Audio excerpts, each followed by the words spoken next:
2013 में जब उनको असीमित अधिकार इसी मतलब वक्फ संसद बोर्ड कह दे कि इंडिया गेट हमारा तो उनका हो गया। हाँ उनका हो गया, क्योंकि कागज पत्तर कुछ कोई आवश्यकता ही नहीं है। जो उनको असीमित अधिकार 2013 में दिया गया, वो अगर कल को जाए और कहें कि सूरज अरोड़ा का जो घर है, जिस जमीन पर है, वो वक्फ की संपत्ति है, तो फिर वहां आपकी जिम्मेदारी बन जाएगी, आपके ऊपर लायबिलिटी होगी कि आप साबित करें कि ये जमीन वक्फ की नहीं है, ये आपकी मौरूसी संपत्ति है, आपकी खानदानी है, या आपने अपने घर मतलब मुझे ही साबित करने की जरूरत है। साबित करने की जरूरत है, और आपको सारे कागजात देने पड़ेंगे, साबित करना पड़ेगा कि नहीं साहब, हमने अपनी गाड़ी कमाई से खरीदी है, बेचने वाला ये है, इसका देखिए दस्तावेज ये है, खतियान ये है, किसरा नंबर ये है। मतलब अगले ने सिर्फ कहना भर है, बस सब सिर्फ चुकाना भर है। अगर बहुत जरूरी पड़ी, बहुत हुआ, तब कहीं एक फटा सा रजिस्टर निकालेंगे और उसमें दिखा देंगे कि नहीं नहीं। एक बार फिर एक बड़ा भूचाल दस्तक देने में है।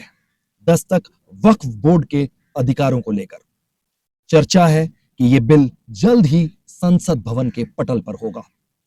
राजनीति विश्लेषक विकास चंद्रा इस वक्त हमारे साथ हैं। उनसे जानते हैं कि इसकी बारीकियां हैं क्या। विकास जी, ये वक्फ बोर्ड का जो बिल सरकार रखने जा रही है लोकसभा में, क्या बारीकियां हैं और इसकी जरूरत क्या थी? सबसे पहले बड़ा विचित्र सा मामला है अपने देश में। देखें कि मूलभूत एक बात पहले सूरज जी समझने वाली होगी कि अपने देश में रूल ऑफ लॉ है, संविधान कानून का राज है, तो कानून के दायरे से कुछ भी बाहर नहीं हो सकता है, और संविधान सम्मत अगर कोई चीज नहीं है तो वो इस देश को स्वीकार कभी नहीं हो सकता है। न तो वो न्यायपालिका में अड़ पाएगा, न सदन के अंदर रुक पाएगा। संविधान ही अपने देश में सर्वोच्च है। हैरानी इस बात की होती है कि इसी सदन से यानी संसद से ही ऐसा एक्ट पास हुआ है जो कानून के दायरे से बाहर है, और वो लोग इसके पक्ष में दलील दे रहे हैं जो लोग संविधान की दुहाई देते हैं। मुझे तो बड़ा ये समझ नहीं आता है कि दो तरह की बात हो गई। दो तरह की बात हो गई, और ये तो कहने कि अपने लिए जब कुछ फायदे की बात हो तो मापदंड अलग बना लो, और दूसरे के लिए हो तो अलग बना लो। वो हिसाब किताब इस वक्फ एक्ट में दिखाई देता है। देखिए, मूल जो कानून है उससे मैं शुरुआत करता हूँ, क्योंकि ज्यादा अगर बात करेंगे तो बहुत विस्तार हो जाएगा। 1995 में वक्फ बोर्ड एक्ट 1995 है, उसमें तमाम तरीके के प्रावधान हैं, उसकी अलग अलग धाराएं हैं। उसको 2013 में यूपीए के सरकार में जब प्रधानमंत्री मनमोहन सिंह जी थे तो उसको संशोधित किया गया और उसको विस्तारित किया गया, और वक्फ बोर्ड को असीमित अधिकार दे दिए गए। असीमित शब्द का प्रयोग कर रहा हूं तो वाकई वो असीमित अधिकार देता है। अब जैसे मान लिया जाए कि विजय चौक, इस तरफ देखिए संसद भवन है, ठीक हम लोगों के सामने राष्ट्रपति भवन है, इधर इंडिया गेट है। अगर वक्फ बोर्ड आज यहाँ आके खड़ा होकर कहे कि ये जो विजय चौक है, ये जो नॉर्थ ब्लॉक साउथ ब्लॉक है, वक्फ की संपत्ति है, बस उनको इतने कहने भर की देरी है। किस तरह की बात कर रहे हैं आप? जी, यही प्रावधान ही है जो 2013 में जब उनको असीमित अधिकार इसी संसद बोर्ड कह दे कि इंडिया गेट हमारा तो उनका हो गया। हाँ उनका हो गया, क्योंकि कागज पत्तर कुछ कोई आवश्यकता ही नहीं है। जो उनको असीमित अधिकार 2013 में दिया गया, वो अगर कल को जाए और कहें कि सूरज अरोड़ा का जो घर है, जिस जमीन पर है, वो वक्फ की संपत्ति है, तो फिर वहां आपकी जिम्मेदारी बन जाएगी, आपके ऊपर लायबिलिटी होगी कि आप साबित करें कि ये जमीन वक्फ की नहीं है, ये आपकी मौरूसी संपत्ति है, आपकी खानदानी है, या आपने अपने घर मतलब मुझे ही साबित करने की जरूरत है। साबित करने की जरूरत है, और आपको सारे कागजात देने पड़ेंगे, साबित करना पड़ेगा कि नहीं साहब, हमने अपनी गाड़ी कमाई से खरीदी है, बेचने वाला ये है, इसका देखिए दस्तावेज ये है, खतियान ये है, किसरा नंबर ये है। मतलब अगले ने सिर्फ कहना भर है, बस सब सिर्फ चुकाना भर है। अगर बहुत जरूरी पड़ी, बहुत हुआ, तब कहीं एक फटा सा रजिस्टर निकालेंगे और उसमें दिखा देंगे कि नहीं ये तो। हालांकि 1995 का जो मूल एक्ट है उसकी धारा 3 आप जब पढ़ेंगे तो आप आश्चर्यचकित हो जाएंगे कि उसकी धारा 3 में साफ साफ है कि अगर वक्फ बोर्ड की सोच में आता, शब्द लिखा है, सोच में ये आता है कि अमुक अमुक संपत्ति वक्फ की है तो उनकी है। हम तो हैरान हो गए पढ़ करके। हमें तो कागज, किसी पत्तर, किसी संविधान, किसी अरे साहब, किसी चीज की आवश्यकता ही नहीं है। अगर उसमें है धारा 3 1995 के मूल एक्ट के धारा 3 में साफ साफ है कि वक्फ अगर सोच लेता है कि ये प्रॉपर्टी उसकी है तो उसकी है।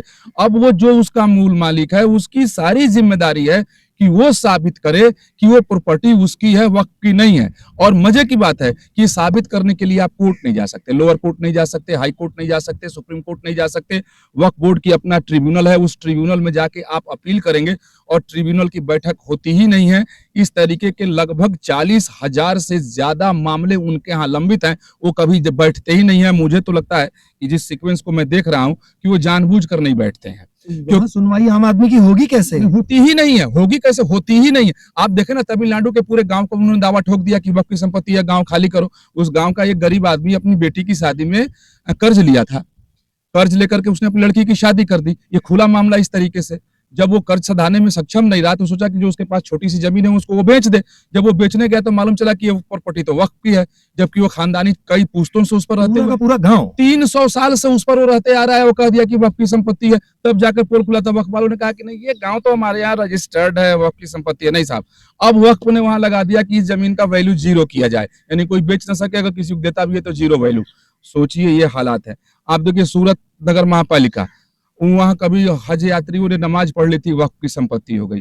अभी खुलकर आया महापालिका की जी जी जी, उसकी पूरी बिल्डिंग सूरत नगर पालिका की बता रहा हूँ।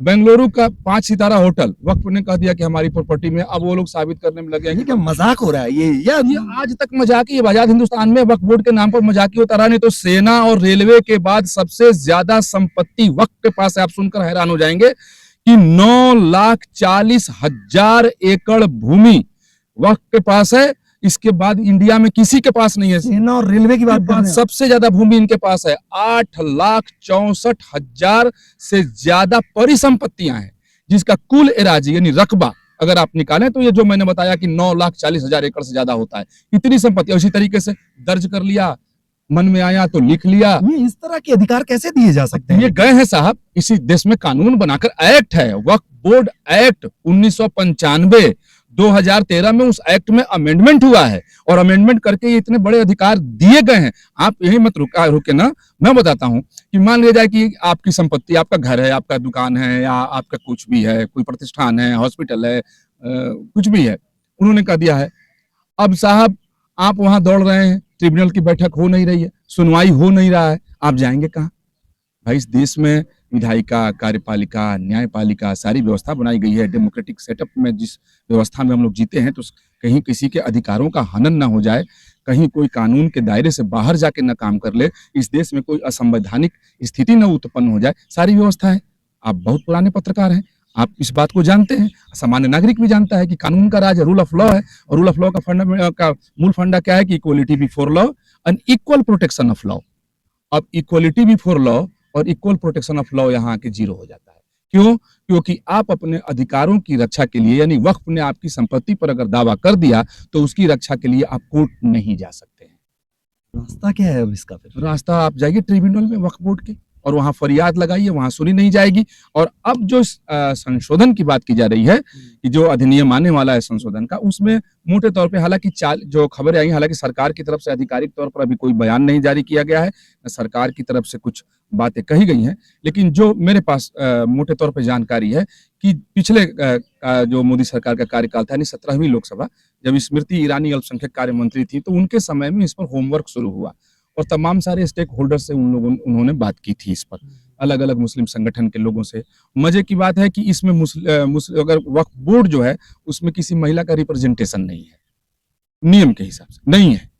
और मान लिया जाए कि जो मुस्लिम कानून के तहत ही बहुत सारी परिसंपत्तियां ऐसी हैं, मुस्लिम समाज की भी बहुत सारी संपत्ति ऐसी है कि अगर किसी को बेटा नहीं है, सिर्फ बेटी है, ब्याह के चली गई, चाचा वो चलो, वो संपत्ति हो गई, वो उसको कोई राइट ही नहीं मिला।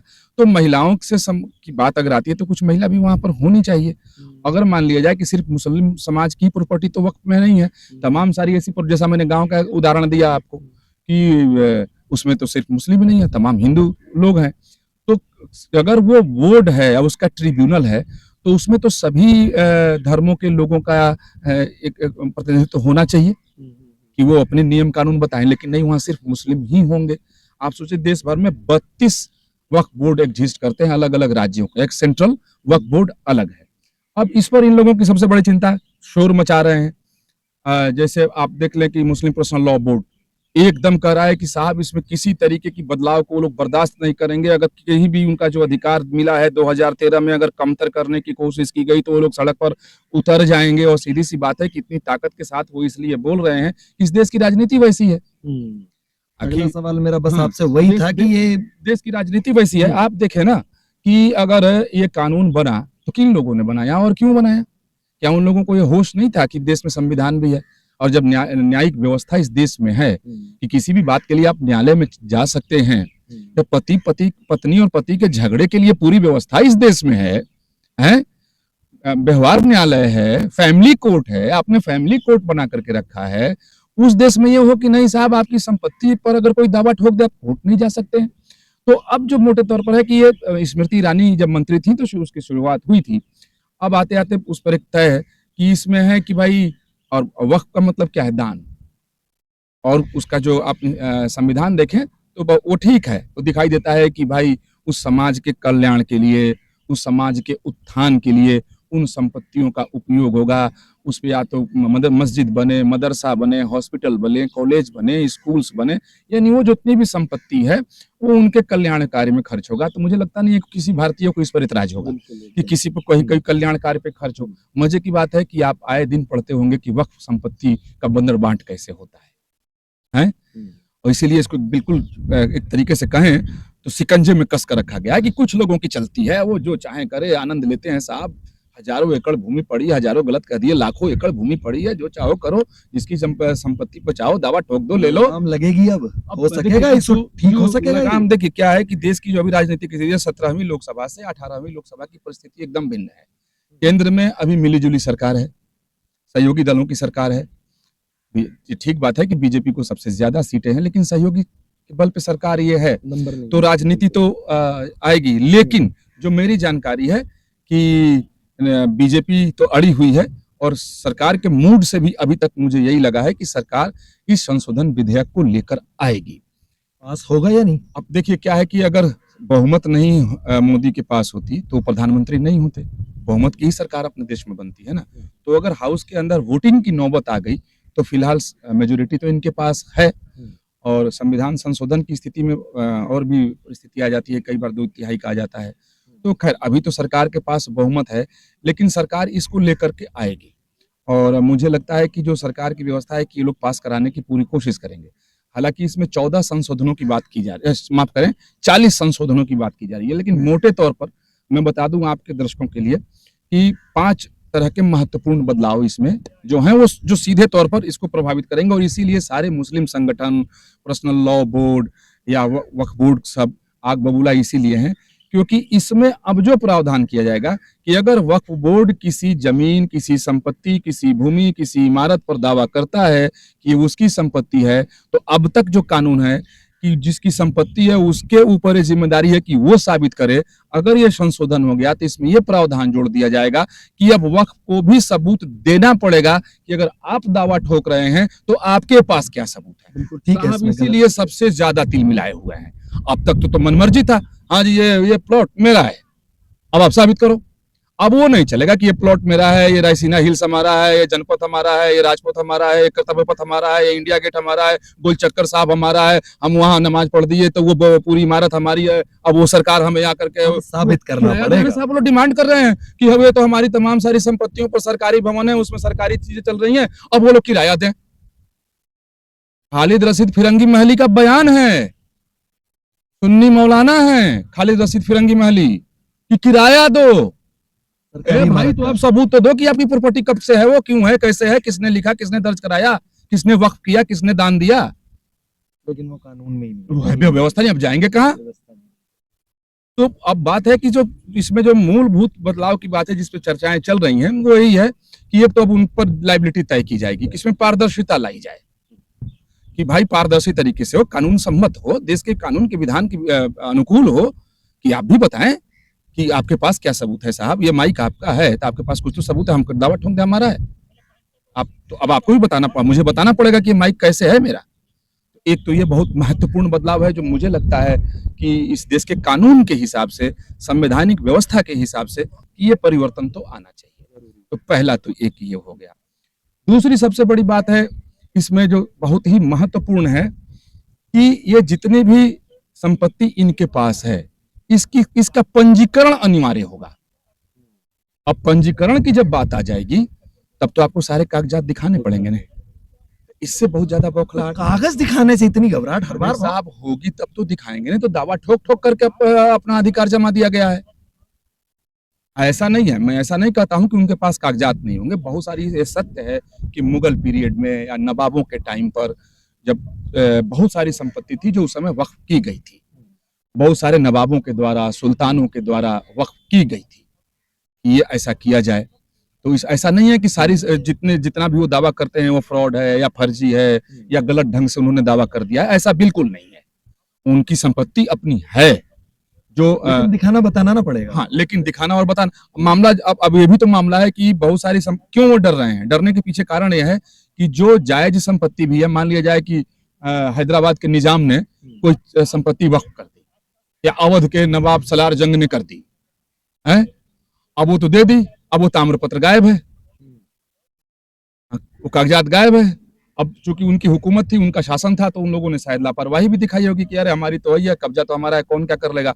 आधुनिक भारत में जाकर के उसको शायद दर्ज न कराए हों, तो इसलिए भी डर रहे हैं। लेकिन ज्यादा इसलिए डर रहे हैं कि जितना उन्होंने दावा ठोका है उसका सबूत ही नहीं उनके पास।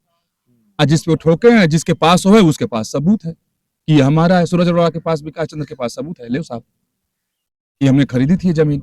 तो इस पर यह है कि कई सारे मोटे मोटे जो प्रावधान है उसमें, जैसे कि अब दूसरी जो सबसे महत्वपूर्ण है कि अगर जैसे उनके ट्रिब्यूनल में अगर सुनवाई 3 की, हाँ, ट्रिब्यूनल में अगर सुनवाई होती है, अगर मान लिया जाए कि ट्रिब्यूनल की सुनवाई से कोई संतुष्ट नहीं हुआ, उसको लगा कि नहीं साहब न्याय नहीं मिला, ये तो हमारी जमीन थी, हमारा घर था, और ये कह रहे हैं कि नहीं हमारे रजिस्टर में दर्ज है तो अब हमारा है। अच्छा, ये कि भी बहुत मजेदार पहलू है कि कितने दिन पहले दर्ज है ये भी मायने नहीं रखता है, कोई मायने नहीं रखता, कोई मायने नहीं रखता है, बस दर्ज है। अरे भाई 2024 में दर्ज है, कोई एक्स उस पर 1782 ईस्वी से रह रहा है, तो नहीं कि हमारे यहाँ दर्ज है बस। ए भाई, अब तक तो हम लोग सारी व्यवस्थाएं देख रहे थे, सुन रहे थे कि देश में कानून का राज है, न्यायपालिका है, विधायिका है, सारी सिस्टम है, ठीक है। विधायिका से ही अगर वो कानून बना है तो विधायिका से ही संशोधन की बात है ना। कौन सा यहाँ कोई तुगलकी फरमान जारी हो रहा है? नहीं खाता जो कहेगा वो। हाँ, अब यहाँ कोई तुगलकी फरमान जारी होने वाली बात तो है नहीं। कितना हाय तौबा मच रहा है, क्यों हाय तौबा मच रहा है साहब? अगर सब कुछ ठीक ठाक है, अगर एक्ट बन रहा है तो, और तो एक्ट का मतलब कानून तो और मजबूत कर देगा ना आपको। जो आज का कानून है, अगर पता है संविधान जो हमारे लिए सबसे पवित्र है, इस देश के लिए सर्वोच्च है, पवित्र है, क्या उसमें उसकी दुहाई देके बहुत कुछ हुआ होता है? नहीं, हम चलते हैं उसी हिसाब से हैं। तो ये बताइए, जो सबसे सर्वोच्च है, सबसे हमारे लिए पवित्र है, उसमें तो न जाने कितने संशोधन हमने कर दिए, न जाने कितने कर दिए। उसकी जो डॉक्टर भीमराव अम्बेडकर साहब ने जो संविधान की जो आत्मा बताई थी, प्रियम्बल को, उसमें तक में संशोधन हो गया है। तो अगर किसी एक्ट में संशोधन हो रहा है तब हाय तौबा क्यों? अरे संविधान में संशोधन होता है तब तो हाय तौबा कोई नहीं मचाता है। जो मूल है इस देश, मूलाधार है इस देश के लिए, इस देश की कानून व्यवस्था के मूल में वही है, जड़ में वही है, हम उसके इतर नहीं जा सकते। तो जब उसमें संशोधन हो सकता है तो मुझे नहीं लगता कि किसी को इतराज होना चाहिए कि इस एक्ट में संशोधन।